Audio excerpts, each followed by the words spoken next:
ETF index mutual funds నేర్చుకుని stock మార్కెట్లో రాణించాలనుకుంటున్నారా? వెంటనే ఈ నెంబర్కి కాల్ చేయండి. నమస్తే రమగారు. నమస్తే జయ. రమగారు, నరదిష్టి, నరఘోష ఇలాంటి రకరకాల మాటలు వినిస్తూ ఉంటాము. పిల్లలకి తగిలిందని, ఇంటికి తగిలిందని, వ్యాపారానికి తగిలిందని, నాశనం అయిపోయామని, వాళ్ళ దిష్టే తగిలింది, వాళ్ళ కన్నే పడిందని ఇలా చాలా వింటాం కదా రమ్మగారు. నిజంగా దిష్టి ఉంటుందా? ఇప్పుడు పిల్లలకైతే ఏదో మంగళవారమనో ఆదివారమనో ఎండుమిరపకాయలు తిప్పేయటమో, ఉప్పు, కోడిగుడ్డో ఇలా తిప్పి పడేస్తూ ఉంటారు. మరి సంస్థలకి జరిగితే నిజంగా ఒక మనిషి కన్నుకి అంత పవర్ ఉంటుందండి? ఉంటుందా అంటే ఉంటుంది. నరుడి కంటికి నల్లరాయి అయినా పగులుతుంది. ఇదొక సామెత. ఎలా ఉంటుందంటే జయ, మాటలకి చాలా పవర్ ఉంటుంది, చూపుకి చాలా పవర్ ఉంటుంది. మనం సాధారణంగా ఏం చేస్తాం, ఈ ప్రాణాయామాలు అవి చేసేటప్పుడు కాన్సన్ట్రేషన్ పెంచుకోవాలంటే ఒక గోడ మీద ఒక ఎర్ర చుక్క పెట్టి దానికేసి చూస్తూ ఉండండి అని చెప్తాం. ఇది నేను చెప్పాను కూడా, ఇదివరకు చాలా మంది చెప్తుంటారు, పెద్దవాళ్ళంతా చెప్తారు. ఆ పెద్దవాళ్ళ దగ్గర విని నేను కూడా చెప్తుంటాను. ఆ చుక్కకేసి అట్లా చూస్తున్నాం అనుకో, మొదట అసలు సూది మన పొడిచినంత చిన్న చుక్క కాసేపటికి పెద్దది అవుతుంది, ఇంకా పెద్దదైపోతుంది, తర్వాత కళ్ళంతా నిండిపోతుంది. చుక్క అంతే కదా ఉంది, మన కళ్ళకి ఏమైనా పవర్ ఉందా? ఏం లేదు. చూడగా చూడగా ఏమవుతుంది, అది పెద్దదైపోతుంది. ఏదైనా చూసి ఎంత బాగుందో బాగుందో బాగుందని పదే పదే, ఇప్పుడు పిల్లల్ని ఎక్కడికైనా బజార్ తీసుకెళ్ళాం, నలుగురు మన ఫంక్షన్లకే తీసుకెళ్ళాము, అందరూ అబ్బో పిల్లాడు బాగున్నాడు బాగున్నాడు, వాళ్ళే ముద్దుగా ఉన్నాడు, అబ్బో వీడు ఎంత యాక్టివ్, అట్లా 5-6 సార్లు 10 సార్లు అని అందరి కళ్ళు వాడు ఎటు టింగ్ టింగ్ అని ఎగురుతున్నాడు అనుకో, అందరు వాడికేసి చూస్తుంటారు. ఓ 2-3 గంటల తర్వాత పిల్లాడు కింద పడతాడు, లేకపోతే వాడు ఏదో ఎందుకో నస మొదలుపెట్టి ఏడ్చుకుంటూ ఉంటాడు, కన్ను తగిలేసింది పిల్లాడికి. అందరూ చూస్తుండేసరికల్లా ప్రతి వాళ్ళ కాన్సన్ట్రేషను ఒక విషయం మీదకే వెళ్తే అక్కడ ఒక డిస్టర్బెన్స్ ఏర్పడుతుంది. మానవ శరీరాలకి చుట్టూతో ఒక ఆరా ఉంటుందంటారు. అవును, చుట్టూతో ఒక చిన్న కాంతి వలయం ఉంటుంది. ఈ వలయం దెబ్బతినిపోతుంది, దానివల్ల మనం దిష్టి తగిలింది అని చెప్తాం. ఇప్పుడు దాని నరదృష్టి. ఎంత బాగుందో వాళ్ళ అబ్బాయి, ఎంత బాగున్నాడు అంటే, అదేం పిల్లాడమ్మా అలా ఉన్నాడు అన్నా కూడా దిష్టి తగులుతుంది. పిల్లాడు బాగులేదన్నా బాగున్నాడన్నా దిష్టే, ఓగున్నాడన్నా దిష్టేనంటారు. ఓకే, ఏమి బాగుండలే పిల్లాడు, ఏం బాగుండలేదు పిల్లాడు అన్నా కూడా దిష్టే. పిల్లాడు బాగున్న దిష్టే, బాగుండపోయినా దిష్టే. చూస్తూ ఉంటే జనం చూసిన కొందికి ఇబ్బంది వస్తుంది అనమాట.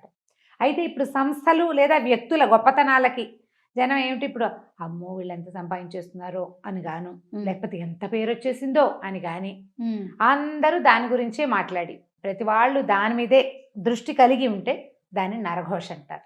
ఘోష. ఇప్పుడు నోటితోటి ఒక మాట అంటాం కదా జయ, వీళ్ళు ఎంత సంపాదిస్తున్నారో లేదా మంచి సంపాదన వచ్చింది అని అన్న లోపల ఒక మంట ఉంటుంది మనకి. ఒక్కొక్క వ్యక్తిని బట్టి, వాళ్ళ మనస్తత్వాన్ని బట్టి. వాళ్ళది పాజిటివ్గా చాలా కష్టపడ్డారు, ఇవాళ పైకి వచ్చారు, 10 రూపాయలు తెచ్చుకుంటున్నారు అన్న మాట పైకి అన్నా కూడా లోపల అది ఉంటుందో ఉండదో, ఇంటెన్షన్ వేరేగా ఉంటుంది. లోపల ఉడుకుతోంది అనుకో, బయటికి వచ్చిన ఈ మాటలలో ఒక రకమైన వైబ్రేషన్ రిలీజ్ అవుతుంది. అదే ఘోషగా పరిణమిస్తుంది. నీకు చూడు, చాలా super couple, super family, super పిల్లాడు, బ్రహ్మాండమైన చదువులు అన్నవాళ్ళు పుసుక్కిన అక్కడ ఏదో అయిపోతుంది. వాళ్ళు కొట్టుకు చచ్చిపోతారు. ఈ పిల్లాడు పరీక్ష రాసి రేపొద్దున ఐఏఎస్ ఇంతే అనుకున్నవాడు యాక్సిడెంట్ అయ్యి అక్కడెక్కడో పడతాడు, లేకపోతే అక్కడికి వెళ్ళాక రాదు. కొంతమందికి ఫెయిల్ అయిపోతారు, లేదా అన్నీ బాగానే ఉంటాయి, అవేం ఫెయిల్ అవ్వవు. వీళ్ళకే ఏదో అనారోగ్యమో, చెప్పుకోలేని ఇబ్బందులు, వీళ్ళ సక్సెస్ అంతా అలాగే ఉంటుంది. కానీ వాళ్ళ జీవిత ప్రయాణం మహావిసగటగా మారిపోతుంది. రోజు ఏదో ఒక చిన్న ప్రాబ్లంతోటే ఉంటుంటారు వాళ్ళు.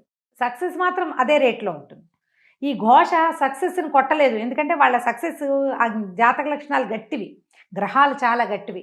అందుకని వీళ్ళకి చిన్న చిన్న ఇబ్బందులు, రుగ్మతలు, శారీరక మానసికమైన రుగ్మతలు, సంసారంలో ఇబ్బందులు, స్నేహితులతో ఇబ్బందులు వచ్చేస్తాయి.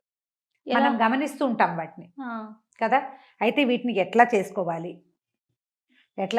పురాతన కాలం నుంచి వచ్చిన పద్ధతి అయితే ఉప్పుతో దిష్టి తీసుకోవటమే చెప్తారు. ఓకే, ఉప్పు నెగిటివ్ ఎనర్జీని తీసేస్తుంది.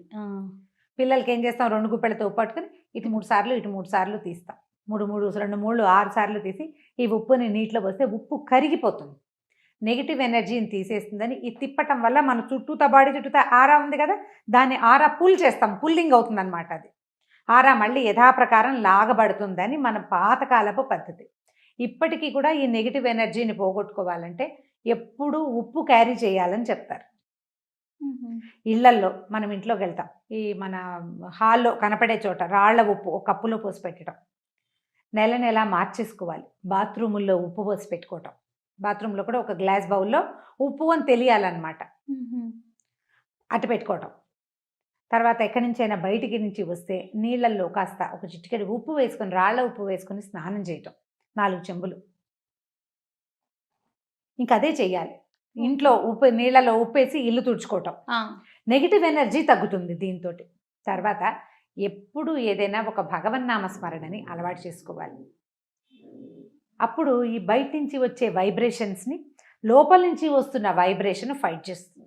సూపర్, బాగుంది కదా, చాలా బాగుందండి. ఏదో ఒక భగవన్నామ స్మరణ మన ఫోన్లోనే ఏదైనా ఒక శ్లోకమో ఒక స్తోత్రమో రింగ్ టోన్ లాగా పెట్టుకోవడం, సినిమా పాటలు కాకుండా. మన ఫోన్లో అంటే ఇలాంటి పరిస్థితి ఉన్నవాళ్ళు గాయత్రి మంత్రం అని నేను చెప్పను, నేను దాన్ని అందరూ ప్రొనౌన్స్ చేయడం మీద పెద్దగా ఆసక్తి ఉండదు నాకు. సాధారణంగా ఏదో మంత్రం, ఒక భగవత్ సంబంధమైన భజన, ప్రార్థన, అవతల వాళ్ళు మన ఫోన్ రింగ్ చేయగానే ఆ ప్రార్థన వినపడాలి వాళ్ళకి. వాళ్ళలో ఏదైనా నెగిటివ్ ఇంటెన్షన్ ఉన్నా ఈ ప్రార్థన వాళ్ళకి తగ్గించేస్తుంది. బాగుంది. మనకు కూడా మనం ఇప్పుడు వాళ్ళకి అది వినపడుతుంది, మనకు వినపడేందుకు ఒకటి ఉంటుంది కదా రింగ్ టోను, అది కూడా ఏదైనా అయితే ఇప్పుడు ఈ భగవన్నామస్మరణ పెట్టుకున్నాం అనుకోండి, అది మధ్యలో కట్ చేసినట్లు అవుతుంది మనం ఆన్ చేస్తే. అవునవును. అందుకని అది చెయ్యకూడదని చాలామంది భావిస్తారు. 2 నామాలు పెట్టుకోండి, ఏవైనా పాటలాగా కాకపోయినా ఫుల్గా 2 నామాలు పెట్టుకుంటే అప్పుడు అవతల వాళ్ళకి అది వినపడుతుంది, మనకి ఇది వినిపిస్తుంది. 2 రింగ్స్ వచ్చేసాక మనం ఆన్ చేసినా పర్వాలేదు, స్తోత్రం కాదు కదా. అవునవును. ఆ నామం పూర్తయ్యాకే ఆన్ చేయండి ఫోను. లేదా సన్నటి తంబురా శబ్దం పెట్టుకోండి. వీటి వల్ల ఏమవుతుందంటే ఈ వైబ్రేషన్ వల్ల అది కొంచెం తగ్గుముఖం పడుతుంది.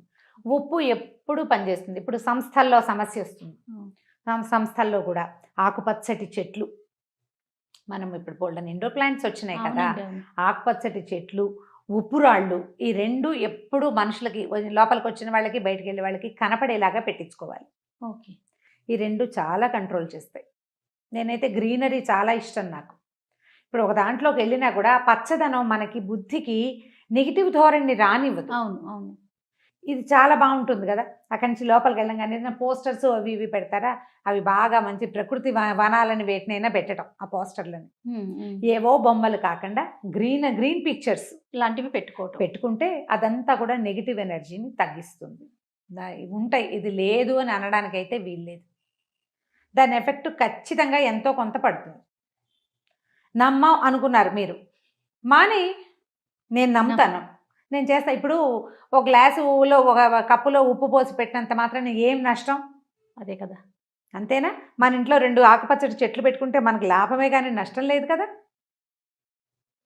మనకు మంచిదే కదా, గ్రీన్గా కనపడతాయి. అంతే. ఓ రాళ్ల ఉప్పు ఉంటుంది, ఓ వస్తువు అట్లా ఉంటుంది. ఎప్పుడు మనం షోపీసులు పెట్టుకోవట్లా బోల్డ్, ఇది కూడా పెట్టుకుందాము, ఏమైపోతుంది? ఇల్లు క్లీన్ అవుతుంది అనే సంగతి మనకు తెలిసిందే. చీమలు దోమలు కొంచెం తక్కువగా ఉంటాయి, చీమలు రావు పెద్దగా ఉప్పు పెట్టి తుడిస్తే. ఈ నెగిటివ్ ఎనర్జీ ఒకటి తగ్గిపోతుంది. ఇంట్లో ఏదైనా సరే చీకటి మూలల్లో చేరేటువంటి రకరకాల శక్తులు అవన్నీ బయటికి పోతాయి. చేసి చూడండి, ఒకవేళ మీకు ఇలాంటి అనుమానం ఉంటే కనుక చేసి చూడండి. ఇంకా ఏవో కొత్తవి చేయొద్దు, మన పురాతన కాలం నుంచి మన ఇళ్లలో తాతమ్మలు మామలు చేసే పద్ధతే రైట్. ఇంకా పెద్ద పెద్దవి పెట్టద్దు, ఇంత మటుకు చేసుకుందాం, పనిచేస్తుంది బాగా. అది బాగుంది రమ్మ గారు, టిప్స్ మాత్రం చాలా బాగున్నాయి. అన్నిటికన్నా ఏదన్నా భగవన్ నామస్మరణ అన్నారు చూడండి, అద్భుతం. అది మనకి మనం చేసుకోవటం అంతే. ఎట్లా ఇప్పుడు కూర్చుంటున్నాం, రామా అని కూర్చోటం, లేస్తావు కృష్ణ అనిలే. ఆ రాముడు కృష్ణుడు ఆ శబ్దాలలో నుంచి వచ్చేటువంటి వైబ్రేషన్ నిన్ను ఖచ్చితంగా కాపాడుతుంది. దేని నుంచైనా, అన్నిటి నుంచి కాపాడుతుంది. అలవర్చుకోండి, కనీసం వాళ్ళు మనని వదిలిపెట్టకుండా ఉంటారు. ఖచ్చితంగా రమ్మగారు. నమస్తే.